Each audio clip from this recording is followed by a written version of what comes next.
বাসায় কোনো মেহমান আসার আগে বা বাসায় যদি কোনো অনুষ্ঠান হয় সেটার আগে কিন্তু আমাদের সুকেস খালি হয়ে যায়, তাই না? তো আমাদের ক্ষেত্রেও তাই হয়েছে। এই যে দেখেন, যেহেতু গত ভিডিওতে আপনারা সবাই দেখেছেন আমি আমার মায়ের মৃত্যুবার্ষিকী এবং আমার মেয়ের বার্থডে 6 তারিখ 7 তারিখ 2 দিন ছিল, তো এজন্য আমি দুইটা একসাথেই করেছিলাম। কিছু মাদ্রাসার ছাত্র এনে বাসায় খতম পড়িয়ে দোয়া কালমা পড়িয়ে দিয়েছিলাম এবং রাস্তার কিছু পথচারীদের খাবার বিতরণ করেছিলাম। তো সব মিলিয়েই বাসায় অনেক কাজ পড়ে গিয়েছে, কারণ একা হাতেই সব কিছু সামলাতে হয়। আর এই যে দেখেন, বাচ্চাদের ঘর বলে কথা, আমাদের এদিক সেদিক কিন্তু লাড্ডুও পাওয়া যায়। তো নেন, সবাই একটু মিষ্টি মুখ করে নেন। যাই হোক, একটু ফান করলাম।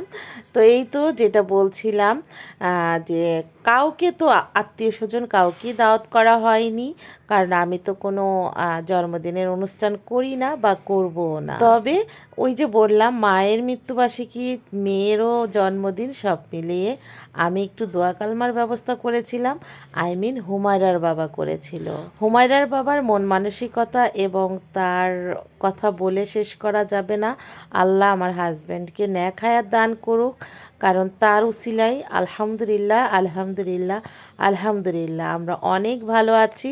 আল্লাহ আমাদের অনেক ভালো রেখেছেন। নিয়াত আরমান বরকত, এটা কিন্তু অনেকেই বলেন মুরব্বীরা, তবে আপনি যেমন নিয়ত করবেন আপনাকে আল্লাহ তেমনই রাখবেন। সৎ মানুষকে আল্লাহ সব সময় ভালো রাখেন।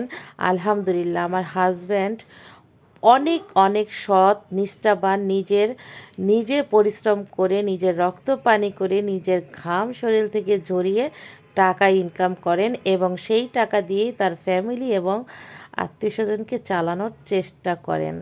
শুধু যে ফ্যামিলি, তার স্ত্রী বাচ্চা তা না, তার বাবা মাকেও তিনি যথেষ্ট পরিমাণের করার চেষ্টা করেন। শুধু বাবা মা আত্মীয় স্বজন, বাবা মা বাচ্চা বউ তাও কিন্তু না, তিনি গরিব দুঃখীর কিছু কথা শুনলেও কিন্তু তাদেরকেও সাহায্য করার চেষ্টা করেন। আলহামদুলিল্লাহ আলহামদুলিল্লাহ, হুমায়রার বাবার মতো একজন হাজব্যান্ড জীবনসঙ্গী আল্লাহ আমাকে দিয়েছেন।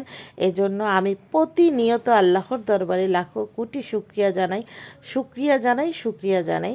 যখনই আমার মনে হয় তখনই আমি শুক্রিয়া জানাই।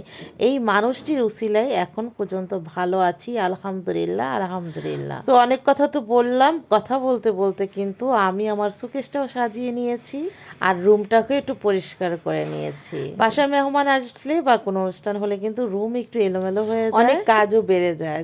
তো যাই হোক, আপনাদের সাথে কথা বলতে বলতে কিন্তু আমি আমার রুমটাকেও পরিষ্কার করে নিয়েছি, গুছিয়ে নিয়েছি। তো আজকের ভিডিওটি এই পর্যন্তই। ভিডিওটি কেমন লাগলো জানাতে ভুলবেন না, কমেন্টে জানিয়ে যাবেন। আল্লাহ হাফেজ।